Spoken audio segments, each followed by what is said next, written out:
এখনও ইচ্ছে হলে পাবলিক বাসে উঠে রাস্তার পাশের দোকানে চা খায় জনপ্রিয় একজন ব্যক্তি আফরান নিশো। দর্শক বিস্তারিত জানতে ভিডিওটা সম্পূর্ণ দেখতে থাকুন। ঢাকায় সিনেমার জনপ্রিয় অভিনেতা আফরান নিশো দীর্ঘ 2 দশকের ক্যারিয়ারে মডেলিং ও নাটকের পর রূপালী পর্দায়ও সাফল্যে দেখিয়েছেন তিনি।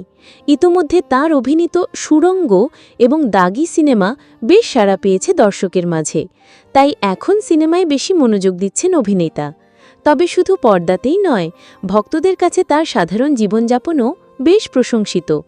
আর তা নিয়েই সম্প্রতি এক সাক্ষাৎকারে মুখ খোলেন আফরান নিশো।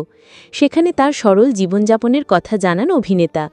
আফরান নিশো বলেন, এখনও আমি ইচ্ছে হলে পাবলিক বাসে উঠি, টং দোকানে গিয়ে চা খাই, 300 ফিটের ওদিকে গিয়ে ঘাসের ওপর হাঁটি, গোসল করতে ইচ্ছে হলে যেখানে খালবিল রয়েছে সেখানে করি। সাধারণত বড় তারকাদের আলাদাভাবে চলাফেরা করতে হয় এবং ধরাছোঁয়ার বাইরে থাকতে হয়, কিন্তু নিশু এই ধারণায় একমত নয়। সাধারণ জীবনযাপন বজায় রাখা প্রসঙ্গে এই অভিনেতা বলেন, আমার কাছে এগুলো কুসংস্কার লাগে।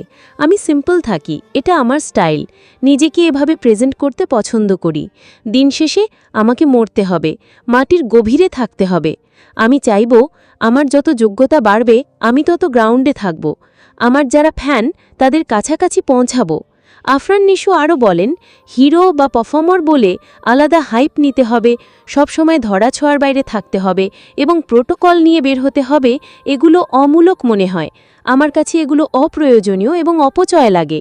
এদিকে আফরান নিশো অভিনীত নতুন ওয়েব সিরিজ আঁকা 4 সেপ্টেম্বর মুক্তি পেতে যাচ্ছে। এতে নিশোর বিপরীতে অভিনয় করেছেন নাবিলা। ভিকি জাহেবের পরিচালনায় নির্মিত এই সিরিজটি নিয়েই ইতোমধ্যেই আলোচনা শুরু হয়েছে।